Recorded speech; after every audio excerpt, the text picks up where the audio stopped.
এই আল্লাহর বান্দা নবীর উম্মত কবরের কথা কি স্মরণ হয় না? মরণের কথা কি বান্দা স্মরণ হয় না রে আল্লাহর বান্দা? কবরে বড় একটা কবর, যে কবরে এমপি মন্ত্রীর ছেলে মেয়ে ছিল না। বাবা কবরে বড় একটা কবর, যে কবর পয়গম্বরের স্ত্রী ছিল না। ওই কবরে বড় একটা কবরে বান্দা, ওই কবরে পয়গম্বরের মেয়েও চেনে না, নাতিও চেনে না। কবরের বয়ে কাঁদো, কবরের বয়ে তুমি কাঁদো রে আল্লাহর বান্দা। আল্লাহর নবীর একজন স্ত্রী নাম হলো খাদিজা। আপনাদের এই মাদ্রাসার নামে নামে নবীজির একজন স্ত্রী ছিলেন, নাম কি? খাদিজাতুল কুবরা রাদিয়াল্লাহু তাআলা আনহা। পয়গম্বরের ওই স্ত্রী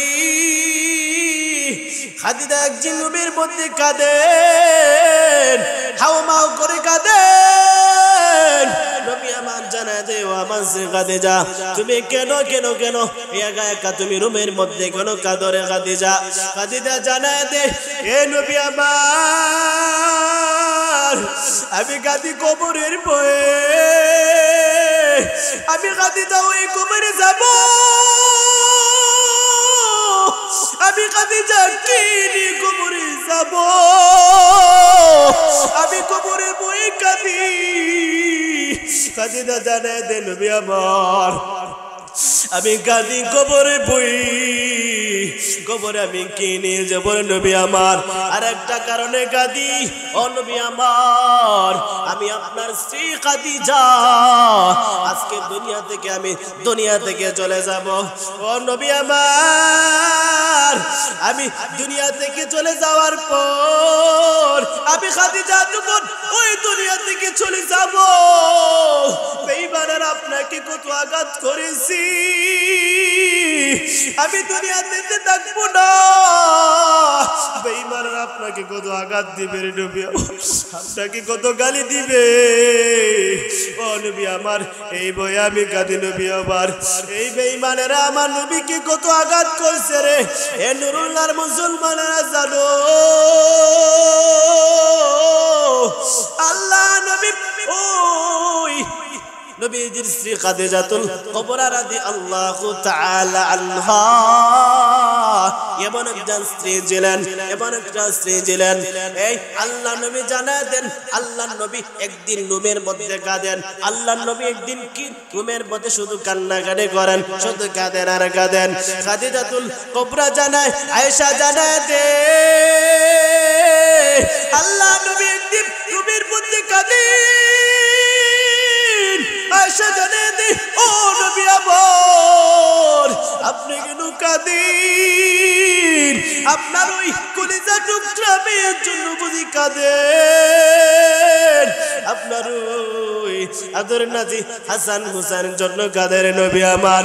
নবী আমার জানায় দে, আয়েশা, আমি কাঁদি আমার ওই বিবি খাদিজার জন্য। আয়েশা, তুমি জানো না, তুমি বলে আমার সুখের সময়ের বিবি, আর খাদিজা হলো আমার দুঃখের সময়ের বিবি রে আয়েশা। তুমি জানো না, বেঈমানরা যখন আমাকে পাগল বলে আখ্যায়িত করেছে, বেঈমানরা আমাকে কত আঘাত করেছে। ও আয়েশা, তুমি জানো না, খাদিজা এমন আমার একজন স্ত্রী, আমি নবী যখন ওই বেঈমানদের সামনে আমি প্রকাশ্যভাবে আমি নামাজ পড়তে পারতাম না, প্রকাশ্যভাবে আমি দ্বীনের দাওয়াত দিতে পারতাম না রে আয়েশা।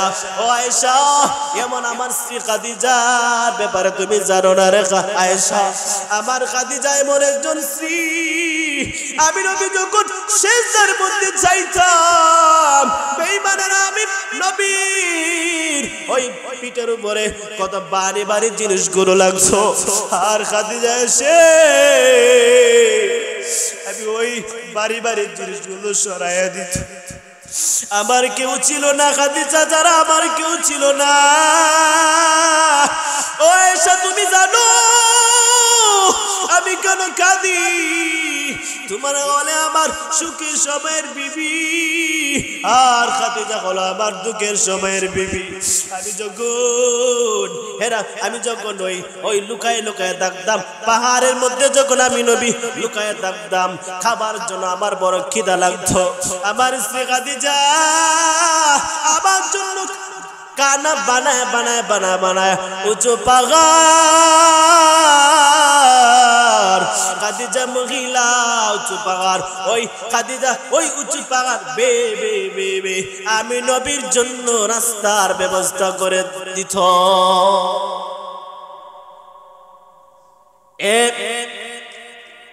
এ নুরুল্লাহর মুসলমানেরা, এ পর্দার আম্মা জানেরা,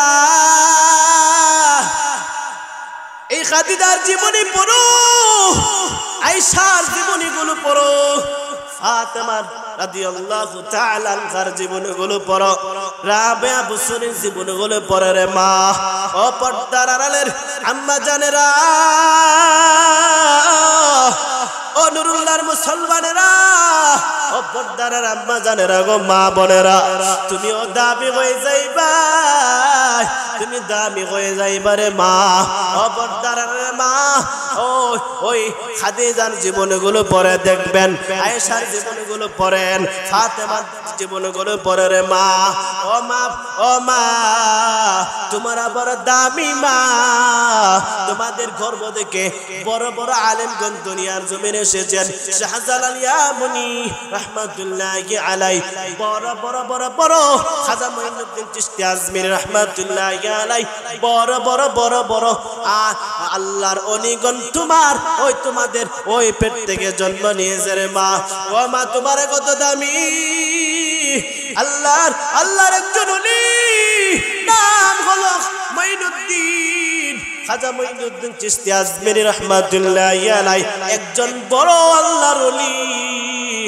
খাজা মুঈনুদ্দিন চিশতি আজমিরি রাহমাতুল্লাহি আলাইহি যখন দ্বীনের দাওয়াত দিতেন, যখন কালিমার দাওয়াত দিতেন, যখন কালিমার দাওয়াত দিতেন, ওই মুঈনুদ্দিনের হাতে হাজার হাজার হাজার হাজার অমুসলিমরা কালিমা পড়ে মুসলমান হয়েছে। খাজা মুঈনুদ্দিন চিশতি আজমিরি একদিন তার মাকে জানা দে, ও আমার আম্মা, আমি মুঈনুদ্দিনের হাতের মা, হাজার হাজার হাজার হাজার মুসলিমেরা আজকে আমি মুঈনুদ্দিনের হাতে কালিমা পড়ে মুসলমান হয়, আমি জানি না কি জন্য হয় রে মা। মুঈনুদ্দিনের মা জানা দে, এ আমার সন্তান মুঈনুদ্দিন, এটা আমি মায়ের ফসল, আমি তোর মায়ের ফসল, আমি তো মুঈনুদ্দিন, তুই আমার যখন গর্বের মধ্যে আসস রে বাবা, আমি জীবনেও কোনোদিন তাহাজ্জুদের নামাজ ছাড়ি নাই রে বাবা, তুই মুঈনুদ্দিন আমার গর্বের আসার পর আমি মা জীবনে কোনোদিন আমি নামাজ জানি না রে মুঈনুদ্দিন। এই মুঈনুদ্দিন, এটা তোর মায়ের ফসল। ও মুঈনুদ্দিন, আজকে তোর হাতে হাজার হাজার অমুসলিমেরা কালিমা পড়ে পড়ে পড়ে পড়ে মুসলমান হয়, এটা তোর ফসল না রে বাবা, এটা তোর মায়ের বড় ফসল। তুই যখন ওই আমার গর্বের মধ্যে ছিলি, আমি মুঈনুদ্দিনের মা, আমি তোর মা, একটা রাত্রে আমি ঠিক মতো ঘুমাইতে পারি না রে বাবা। এ সন্তান আমার মুঈনুদ্দিন দুনিয়াতে আসার পরে রে বাবা, আমি একটা দিনও তোরে আমি বিনা ওযু ছাড়া আমি তোরে দুধ পান করাই না। এরপর দ্বারা আম্মা জানারা, তোমার বড় দামি, আরো দামি হয়ে যাইবা যদি মা একটু পর্দার আড়ালে তা করে মা। চারটা কাজ করবাই, যদি চারটা কাজ যদি করতে পারো রে মা, নবী জানায় দেন ওই মহিলা জান্নাতে চলে যাবে। কোথায় চলে যাবে? জান্নাতে চলে যাবে। নবী জানায় দেন এক নম্বর হলো 5 ওয়াক্ত অপর্দার আড়ালের আম্মা জানেরা 5 ওয়াক্ত নামাজ ঠিক মতো পড়বেন। অপর্দার আড়ালের আম্মা জানেরা, অনুরুল্লাহর আম্মা জানেরা, মা বোনেরা, এক নম্বর কি ডায়েরির মধ্যে লিখে রাখো মা, ওই চারটা কাজ যদি চারটা আমল যদি করতে পারো রে মা, ডাইরেক্ট আল্লাহ নবীর হাদিস জান্নাত চলে যাবে রে মা জান্নাত চলে যাব এক নাম্বার হলো 5 ওয়াক্ত নামাজ ঠিকমতো আদায় করবেন এক নাম্বার হলো 5 ওয়াক্ত নামাজ ঠিকমতো আদায় করবেন দুই নাম্বার হলো রমজান শরীফ আসার পরে রোজা রাখবেন তিন নাম্বার হলো স্বামীর খেদমত করবেন স্বামীর খেদমত করবে মা বেশি বেশি করে স্বামীর খেদমত করবেন চার নাম্বার হলো ও মা জননী যেই মহিলা নিজের সতীত্বগুলো রক্ষা করে এই মহিলা জান্নাতে চলে যাবে এক নম্বর কি আবার বলি এক নম্বর হলো 5 ওয়াক্ত নামাজ পড়বে রে মা আল্লাহর তৈরি জান্নাতে চলে যাবে দুই নম্বর হলো রমজান শরীফ আসার পরে রোজা রাখবে রে মা আল্লাহর তৈরি জান্নাতে চলে যাবে রে মা তিন নম্বর হলো ও মহিলারা নিজের সতীত্বগুলো রক্ষা করবে রে মা আল্লাহর তৈরি জান্নাতে চলে যাবে রে মা চার নম্বর হলো স্বামীর খেদমত করবে ওই চারটা আমল যদি করতে পারো রে মা আল্লাহ নবী জানায় দে এই মহিলা আল্লাহর তৈরি জান্নাত যাবে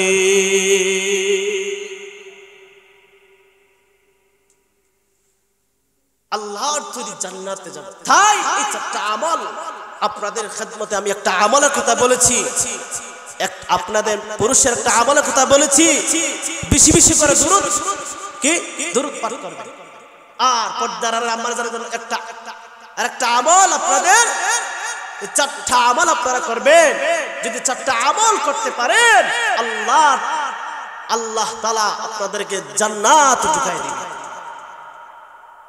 এই বাবারা দুনিয়া থেকে আমরা থাকবো না দুনিয়াটা হলো একটা ক্ষণস্থায়ী দুনিয়া রে বাবা চিরস্থায়ী দুনিয়া না এটা হলো একটা ক্ষণস্থায়ী দুনিয়া এই আল্লাহর বান্দারা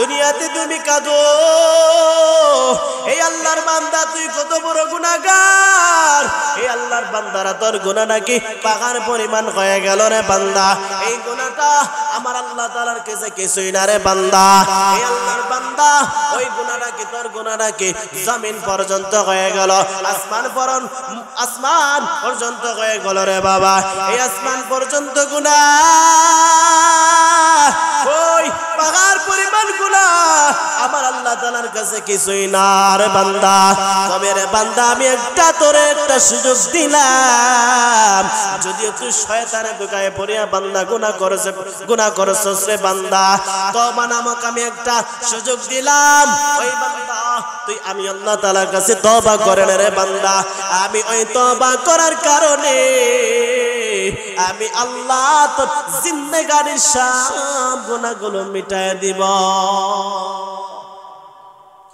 আল্লাহ ওয়ালাদের সোহবত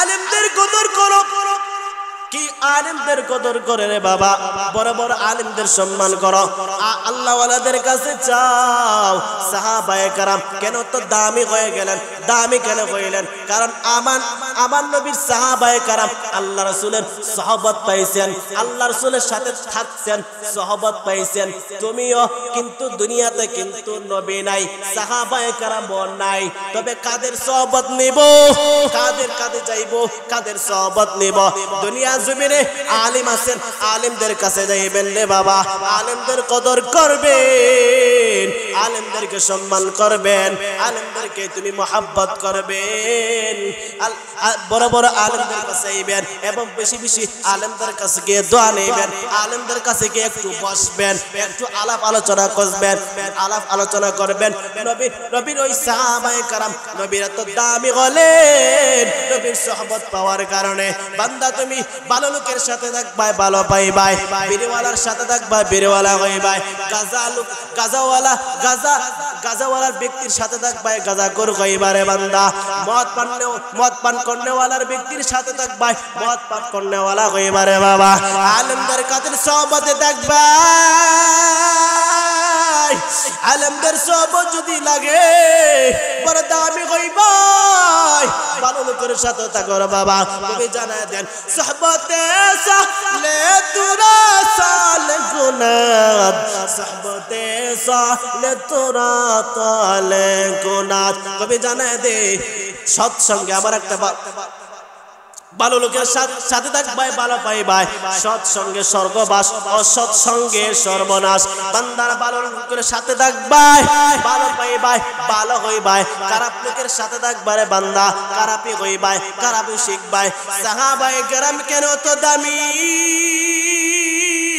কারণ আল্লাহ নবীর সাহাবায়ে কেরাম এত দামি রে বান্দা, এত দামি কেন? দামি কেন?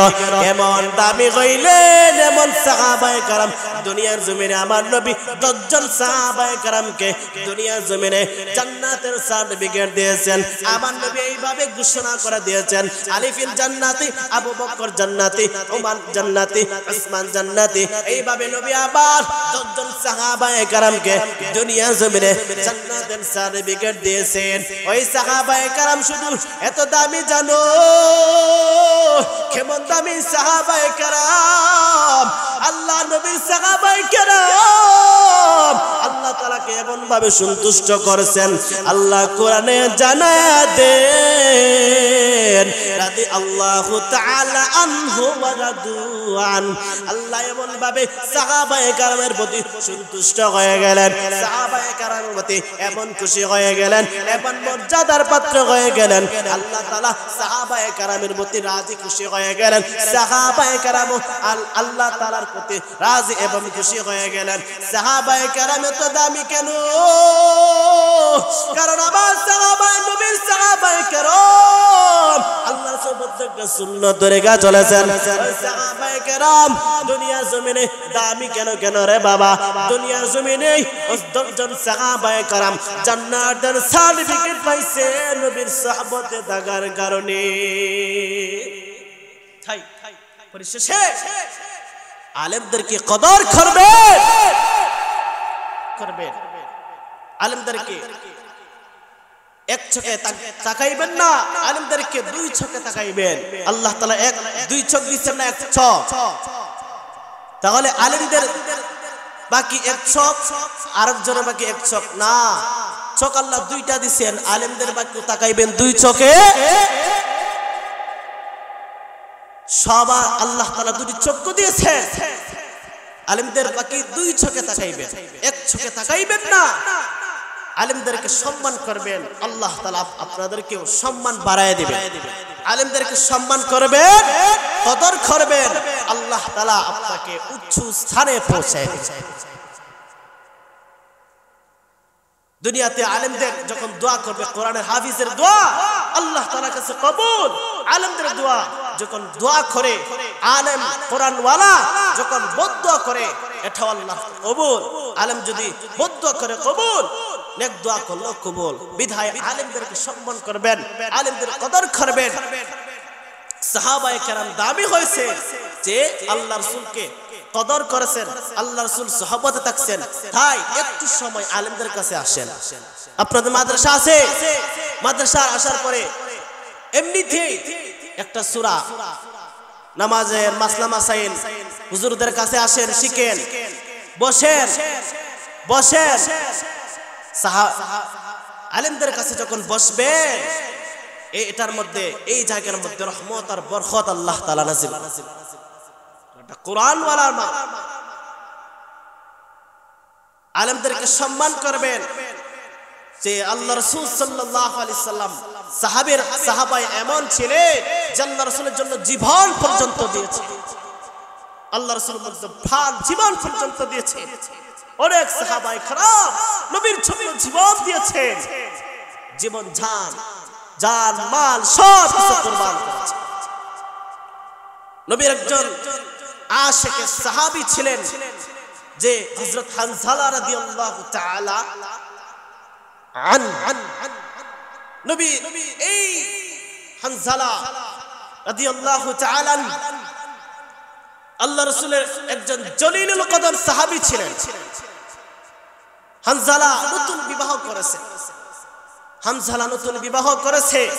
হঠাৎ করে শুনে যে নবী যুদ্ধের ময়দানে শহীদ হয়ে গেছেন। নবীর একজন সাহাবী, অনেক সাহাবায়ে কেরাম ছিলেন, নবীর জন্য জীবন পর্যন্ত উৎসর্গ করে দিয়েছেন। নবীর মহব্বত তোমার ভিতরে ঢুকাও, নবীর প্রেম তোমার ভিতরে ঢুকাও, সাহাবায়ে কেরামের মহব্বত তোমার ভিতরে ঢুকাও, আলেমগণদের মহব্বত তোমার ভিতরে ঢুকাও রে বাবা। নবীর মহব্বত ঢুকাও, সাহাবায়ে কেরামের মহব্বত ঢুকাও, আলেমদের সম্মান করো, আলেমদের মহব্বত তোমার অন্তর ভিতরে পয়দা করে নেও। এই আল্লাহর বান্দা নবীর এমন সাহাবায়ে কেরাম ছিলেন, নবীর জন্য জীবন পর্যন্ত উৎসর্গ করেছেন। নবীর একজন সাহাবী, জলিলুল কদর একজন সাহাবী ছিলেন, নাম হলো হানজালা রাদিয়াল্লাহু তাআলা।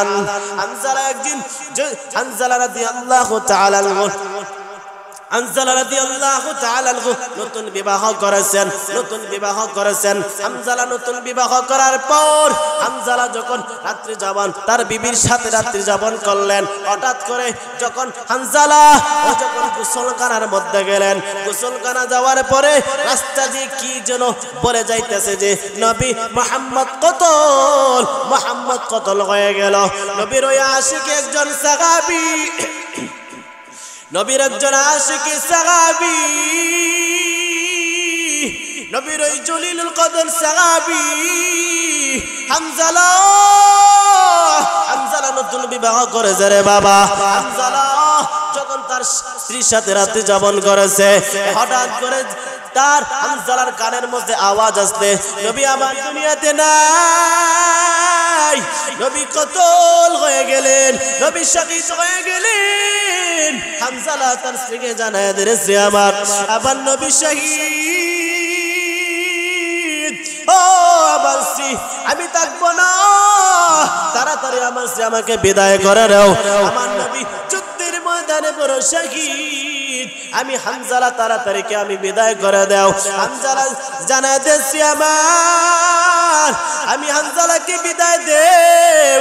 স্ত্রী জানায় দে, ও স্বামী আমার হানজালা, আল্লাহর নবী তোমাকে ওই যুদ্ধ থেকে রক্ষা দিয়েছেন, আল্লাহর নবী তোমাকে যুদ্ধ থেকে বারণ করেছেন। কেন একটা হলো যে আল্লাহ রাসূল যুদ্ধ থেকে কেন সাহাবীকে বারণ করেছেন? কারণ নবী আমার ওই নবীর সাহাবী হানজালা নতুন বিবাহ করেছেন, এজন্যই নবী আমার হানজালাকে বাধা দিলেন যে তুমি যুদ্ধের ময়দানে যাওয়ার দরকার নাই, কারণ নবী তুমি নতুন বিবাহ করেছো।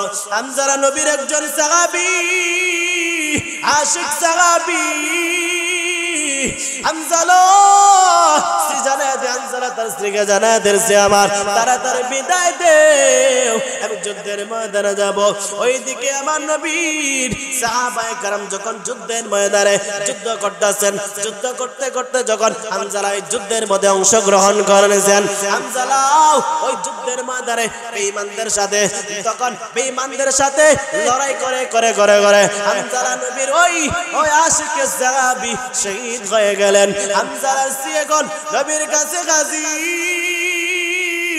ও নবী আমার স্বামী হানজালা যুদ্ধের ময়দানে শহীদ হয়ে গেল। নবী আমার, ও নবী আমার, আপনার সাহাবী আমার স্বামী হানজালা কিন্তু ফরজ গোসল করে নাই, কমপক্ষে আপনার সাহাবী হানজালাকে ফরজ গোসল দিয়ে তারপরে দাফন করেন। যখন সাহাবায়ে কেরাম আল্লাহর নবী যখন সাহাবায়ে কেরামকে বলতে লাগলেন, ও সাহাবায়ে কেরাম, ওই শহীদের লাশগুলো তোমার একত্রিত করো। শহীদ বলা নবীর সাহাবায়ে কেরাম শহীদের লাশগুলো যখন কাতারে কাতারে সুদা করলেন, তখন নবী আমার হানজালাকে জানায় দেন, সাহাবায়ে কেরামকে জানায় দে, ও আমার সাহাবায়ে কেরাম, হানজালাকে তোমরা গোসল দেও, হানজালাকে তোমরা তাড়াতাড়ি গোসল দাও। আল্লাহ এমন ভাবে একটা গায়বী আওয়াজ আসলো। নবীর একজন সাহাবী ছিলেন হানজালা, নবীর এক সাহাবী ছিলেন হানজালা নামেতে, তিনি শহীদ হয়েছিলেন বিবাহের রাতের সেই জঙ্গে উহুদে। এমনি গায়বী আওয়াজ নবীজি শুনিতে পাইলেন, হানজালার গোসল হইল ফেরেশতাদের হাতে রে নবী জান্নাতের পানিতে। এমন ভাবে নবী আমার সাহাবায়ে কেরামকে জানায় দেয়, ওই ও আমার সাহাবায়ে কেরাম হানজালাকে গোসল দাও। এমনি ভাবে গায়বী আওয়াজ চলে আসলো, ও নবী আমার হানজালাকে গোসল দেওয়ার কোনো দরকার নাই, দরকার নাই। আমার ফেরেশতার দলেরা হানজালাকে আসমানে নিয়ে জান্নাতে পানি দ্বারা গোসল করায়া দিছে। নবীর মহব্বত দিলের মধ্যে পয়দা করতে হবে, সাহাবায়ে কেরামের মহব্বত দিলের মধ্যে পয়দা করতে হবে, আলেমগণকে আলেমের মহব্বত দিলের মধ্যে পয়দা করতে হবে। আল্লাহ তাআলা আমাদের সবাইকে নবীর মহব্বত, সাহাবায়ে কেরামের মহব্বত, আলেমদের মহব্বত আমাদের অন্তরে ফিট করায়া দেন। সবাই বলেন আমিন।